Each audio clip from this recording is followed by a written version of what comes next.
This portion of the workout is going to focus on our lower body, all right, working on our glutes, our hamstrings, our quads, our calves, and so forth, all right.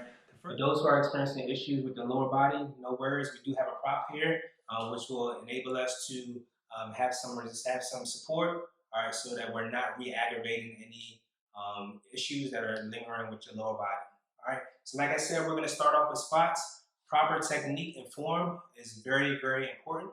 All right, so when it comes to squatting, we definitely want to have the legs slightly apart from the shoulder. All right, so usually we want to say shoulder apart. I like to make it a little bit slightly more than shoulder width apart. All right, next step, we want to make sure that our knees do not go over our toes. All right, so if I turn to the side, we want to make sure that our knees do not look like this. All right, we want to make sure when we squat, our knees are directly above or slightly behind the toes. All right, how do we combat that? What I encourage a lot of people is to make sure you find a spot on the wall, whether it's at the top crevice. All right, so if your body or your eyes are fixated on that part of the wall, that's going to assure you that your chest are sticking out. All right, body posture is up, not leaning forward. All right, and it's going to ensure that our knees do not go over our toes. All right, so how does that look?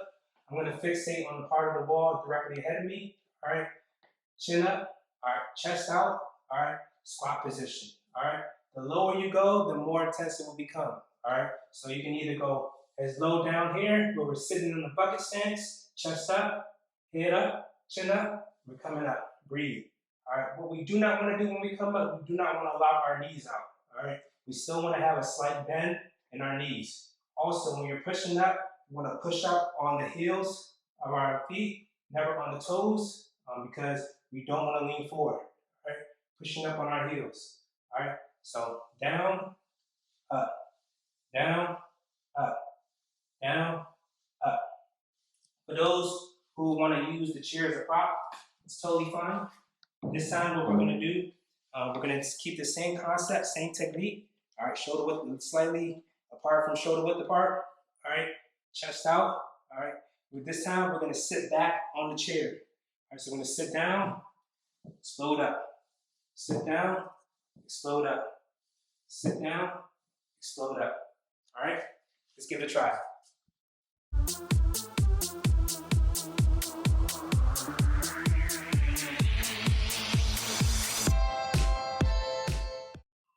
How did that feel? Good job. Doing a fantastic job. All right, now we're going to transition over to in and out squats, also known as pulsating squats. You'll see why we call it pulsating or in and out. Kind of similar to how hopscotch was performed.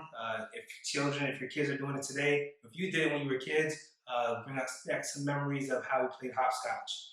All right, so what we're going to do is we're going to teach you the proper form and technique. As mentioned, we're going to educate you, encourage you, and then I'm going to challenge you. All right. So keeping the same type of technique and form as we did in squats. But this time, what we're going to start with shoulder width apart. All right. Same technique, bending at the knees. All right. Remembering to have our knees, all right, behind or directly above our toes. Never want our knees over our toes. All right. How do we combat that? Fixating on the part of the wall. All right. What we're going to do is we're going to pulsate up and pulsate out. Pulsate up, pulsate out. All right, so based off of your physical activity needs or fitness level, all right, will determine how fast, while keeping proper form and technique, you want to pulsate in and out. For those who are experiencing lower issues with the knees, shin, or splints, all right, we want to make sure that you X this one off the list. All right, let's try it. How's everyone doing? Hang in there, you're doing phenomenal. All right, so now we're going to transition over to our next exercise, which is going to be wall squats. Welcome back to those who unfortunately had to cross that out. I do apologize, but we have something for you when it comes to wall squats. No worries, we got you. All right, so essentially, wall squats sound exactly how they are going to be performed. All right, so we're essentially going to keep our back against the wall. All right, we're going to come down to a 90-degree angle. All right. Remember making sure that our knees are not directly over our toes. All right. Looking just like this, see that 90-degree angle, that L shape. all right? And essentially what we're gonna do is we're gonna hold this position on the wall for about 30 to a minute, 30 seconds to a minute, all right? It will be challenging, all right? So make sure you inhale and breathe and just think about being on the beach, all right? We're gonna go away to the Caribbean and we're gonna think about the beautiful white beaches, the sand, the water, and the great sunshine, all right? For those who are experiencing lower issues with the knees, the shins, and the ankles, all right, we're gonna basically alternate this exercise where we're essentially gonna raise one leg up, keep that toe dorsiflex, all right, 90-degree angle, all right, and we're gonna hold this position for 30 seconds to a minute, all right. You will start to slightly drop that leg, but we wanna keep it up in this position, this L position. All right, and once you finish that 30 to a minute time period, we're gonna turn over and do it on the opposite leg. All right, so let's get ready. It's your turn.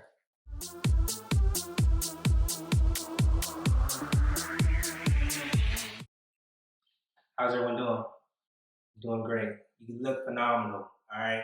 Make sure you are hydrating. All right. Make sure you are hydrating. I can't emphasize how much we have to stay active when it comes to drinking that water or that substance, whether it's Gatorade. But I definitely encourage H2O. All right. So now we're going to transfer over to our next exercise. Don't worry, we have one more exercise after this. This is going to be our lunges. All right. Yippee lunges. All right. So we are going to teach you proper form and technique. All right, we're going to challenge you and encourage you at the same time. All right, so with any other exercise, proper technique is very important. All right, so as you remember in my other video, I spoke about how to make sure that you are practicing proper technique when it comes to lunges, knee placement, leg placement. All right, so what I like to do is I start off in a split position. All right, the easiest way to go into a nice proper technique for a lunge is to drop that back leg. All right, so when we drop that back leg, you can see that my front leg naturally goes into this L shape. All right, where we don't want the knee to go above or across the toes, we want to be directly above or slightly behind. All right, so when I drop that knee, all right, you can see that 90-degree angle, chest out, chin up, all right, and we're gonna bring it up. All right, so once again, lunge, all right, lunge, bring it up. For those who want to get a little bit more challenge and in it, all right, we can alternate. All right, so we walk lunge. All right, so we're walking out the lunge, alternating the legs. All right, keeping that balance. All right, making sure that knee is never across the toe. All right, for those who are experiencing issues with the lower part of their body, all right, we're gonna get back on this wall. All right, this time instead of holding that position in that static motion, all right, this time we're just gonna alternate. All right, so we're like riding a bike. All right. So see how my toes are dorsiflex, and I'm going in a circular motion. All right, we'll do this for about 30 to a minute. All right, for those who are experiencing lower issues with the body. All right, now it's your turn. You got it? How's everyone doing? Hang in there, we're almost there. One more exercise. But let me tell you, you are doing so good. I'm so proud of you. All right. So last exercise, these are called polo jumps. For those who can't do the polo jumps, no worries. We're simply going to do calf raises. Simply the same thing. We're just increasing the intensity for those who want a little bit more challenge. All right. So with polo jumps and with calf raises, polo jumps essentially we're on the balls of our feet. All right, and we're polo jumping. All right, polo jumping. Making sure there's a slight bend in our knees. We don't want our knees to be locked out. All right, it's quick off the ground.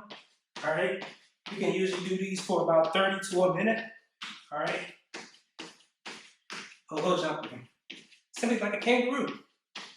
All right, for those who can't jump and there's a little bit of stress on the lower part of your body. All right, simply we're going to do calf raises. You can either do single leg calf raises, still keeping that balance on the wall, all right? Or if you don't need the wall for support, you can simply do it on your own. If you want to do it with both legs on the ground, pushing up, hold it, come back down. On the balls of our toes, pushing off the balls of our toes. All right?